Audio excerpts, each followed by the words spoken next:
চৈত্রি মাসে আসলো রে পানি নীল বুড়ো দান কান্দাপুরে এসে পানি কুলাই কি আর মাটির বান শত শত হাওর রইল কাইলা টানবার সবে রেখান চৈত্রি মাসে আসলো রে পানি নীল বুড়ো দান।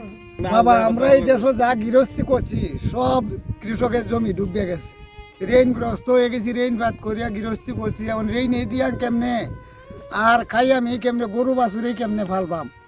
সরকার যদি আমরা একটু হেল্প করতো আমরা একটু বাঁচলাম, এছাড়া আর কোনো বিগত উপায় নাই। রোহিঙ্গাদেরকে বাংলাদেশে আইনা স্থান দিতে পারছে, বাসস্থান ঘর বাড়ি যদি করে দিতে পারছে, এই দেশের নাগরিক যদি বানিয়ে দিতে পারছে, আমরা কি তাহলে বাংলাদেশের মানুষ হয়ে আমরা এই কষ্টের জীবন নিয়ে যে কষ্টে ভোগক্রান্তির মধ্যে আছি আমাদেরকে নিয়ে কোন জায়গায় স্থান দিবে?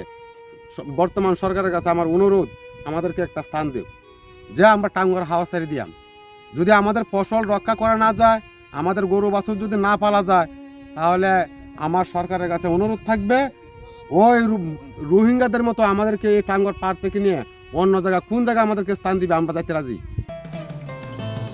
বসুন্ধরা টিস্যু অশুদ্ধতার বিরুদ্ধে এক বিন্দুও ছাড় নয়।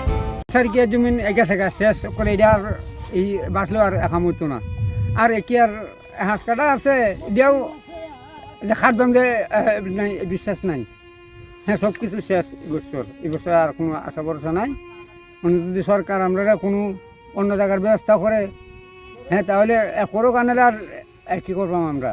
নির্বাচনের আগে তারা কইছে আমরা বান করে দিব, নির্বাচন যাওয়ার পরে আর এই পর্যন্ত আমরা খবর লইল না, আমরা কিয়ালে আছি এই পর্যন্ত আমরা খবর কিচ্ছুই লইল না। কেন তারা আমরা আশা দিয়েছে বান্ধে দিল না, আর আমরা তো আর করার কিছু নেই। এই পর্যন্ত তো কেউ আইসে না বুঝছেন, আমরা তো কেউ দেখছে না বুঝছেন। আমরা যত ক্ষতি হয়েছে মনে করুন আমরা তো একবার নিঃস্ব হয়ে গেছি বুঝছেন। ধরেন এই যে ধরেন ক্যাট মনে করুন এই সব তুলে গেছে বুঝছেন। আমার মনে হন কেটে দেখবার লেগে গেছিলাম, মন মনে হন যাই দিত সব পানি তোলে বুঝছেন। এই মন মেয়ে নষ্ট হন ভাই, পরে কামায়ও না দেশ সারে দেওয়া লাগবো বুঝছেন। এই যাইতেছি কে মনে হয় একদিনের ভিতরে যাইতেছি বাড়ি থেকে কী করাম ভাই, এই তো যাতাম না মানুষের যে মুখ দেওয়ার মতো জায়গা নাই বুঝছেন। এরকম অবস্থা হয়েছে যাই দিই মনে হন ক্যাট সব তুলিস।